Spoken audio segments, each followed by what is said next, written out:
মুখ্যমন্ত্রী যখন প্রতীক জৈনের বাড়ি গেল, মুখ্যমন্ত্রী দৌড়ে ওখানে গেলেন। কেন গেলেন? এর আগে তো অনেক জায়গায় ইডি হানা দেয়, সেখানে তো মুখ্যমন্ত্রী দৌড়ে যান না। ইডির অফিসাররা কেন মুখ্যমন্ত্রী নাকি ফাইল নিয়ে বেরোচ্ছিলেন, কেন আটকালেন না? কারণটা কি? তার মানে কি এটাও বাইনারি পলিটিক্স? হঠাৎ করে নির্বাচনের আগে আইপ্যাকের কাছে কেন? কি কারণ? এটা কি এই যে এর আগে বিজেপিতে যে বড় নেতাদের নেওয়া হয়েছে তৃণমূল থেকে, সে নারদায় যুক্ত থাকুক, সারদায় যুক্ত থাকুক, শুধু ইডি সিবিআই এর ভয় দেখিয়ে তারা বাধ্য হয়েছেন চলে আসতে।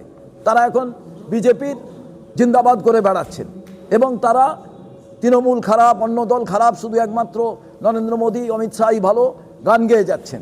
এই জায়গায় আজকে কি প্রতীক জৈনের অফিসে দৌড়ে যাওয়া, তার মানে প্রতীক জৈনকে কি ভয় দেখিয়ে তার দলে নেওয়া বা তার কাছে যে নথিপত্র আছে সেগুলোকে কবজা করা? বিজেপি আর তৃণমূল এটা নিয়েই সারাদিন আপনাদের চ্যানেলে আলোচনা হবে। মানুষের রুটি রোজগার, চাকরি, খাবার, গ্যাসের দাম বৃদ্ধি, আনাজপত্রের দাম বৃদ্ধি, চালের দাম বৃদ্ধি, এগুলো সব চলে যাবে।